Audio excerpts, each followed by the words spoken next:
Before you watch this story, I invite you to breathe with me for a moment. Life asks us to love many things we cannot keep. A partner, a friend, a child, a season. We part not because love fails, but because the current moves on. To live with coherence is to remain in that current, steady, open, allowing love to change its form without losing its light. This episode is about such a parting. It's not an ending, but a widening of the heart. And may it help you remember that beneath all movement, love remains.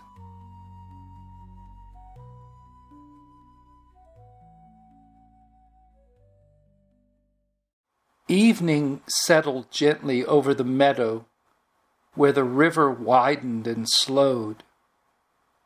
The air was cool, touched by the scent of pine. Milo was gathering kindling for their fire when he noticed Mila standing near the water,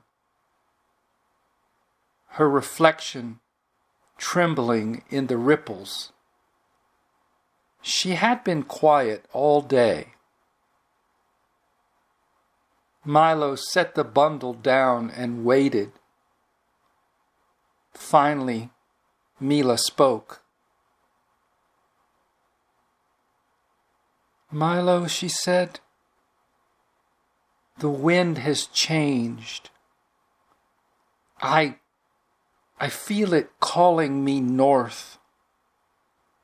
Not far, but far enough.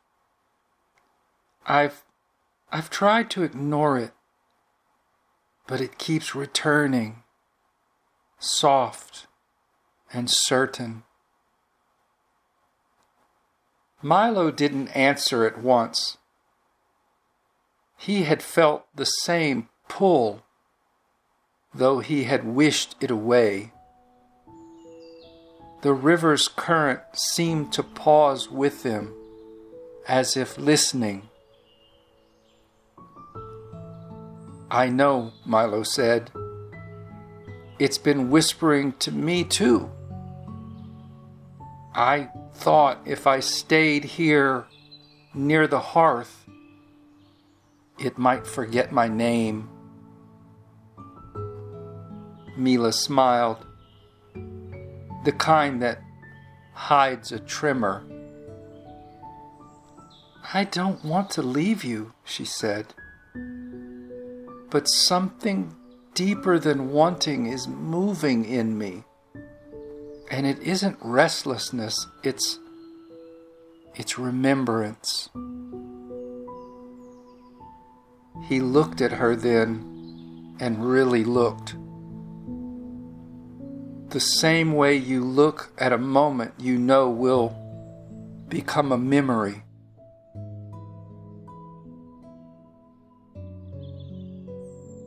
"We've walked so far together," Milo said. "But perhaps this is how the current teaches trust,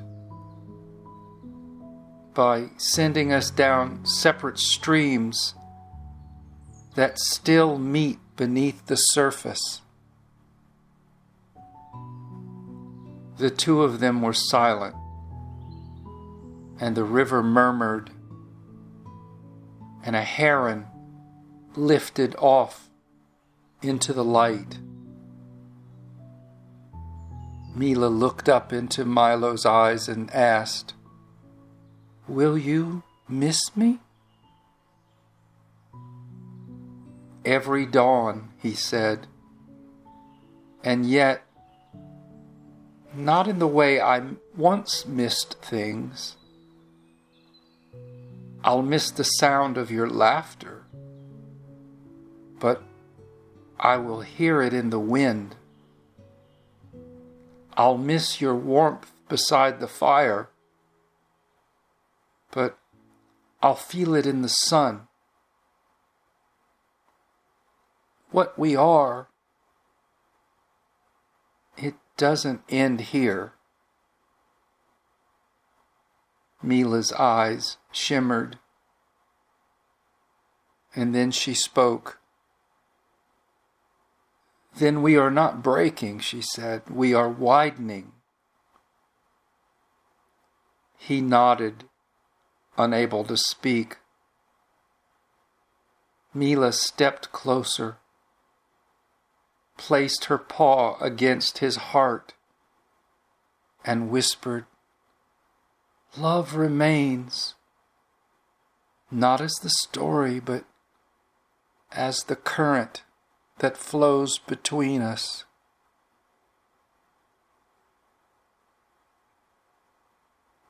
At that moment, the sky deepened into gold. They stood until the last light left the river. Then, without ceremony, Mila turned away toward the mountains, and Milo turned to face the valley. Each took one slow step, then another.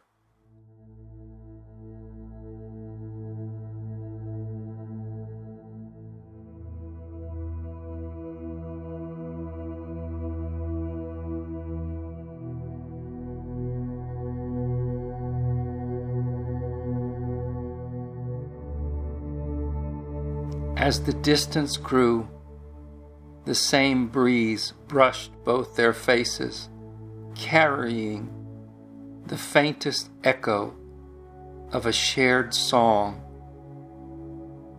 the song of the river that no path can truly divide.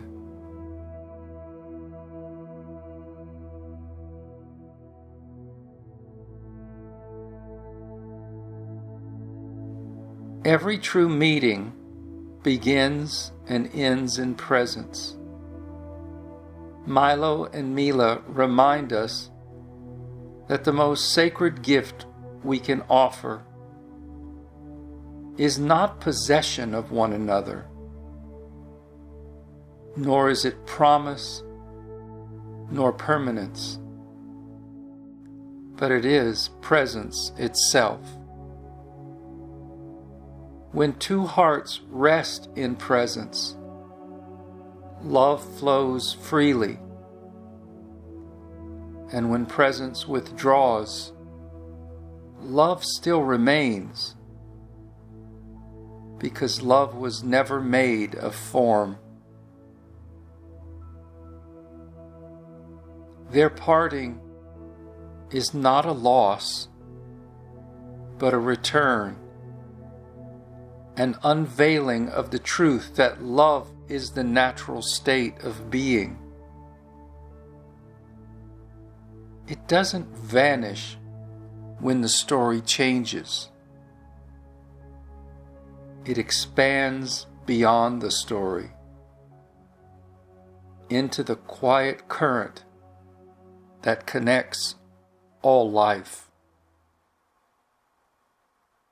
So when the path divides, remember the river beneath the river, the still awareness that holds every joy and every farewell.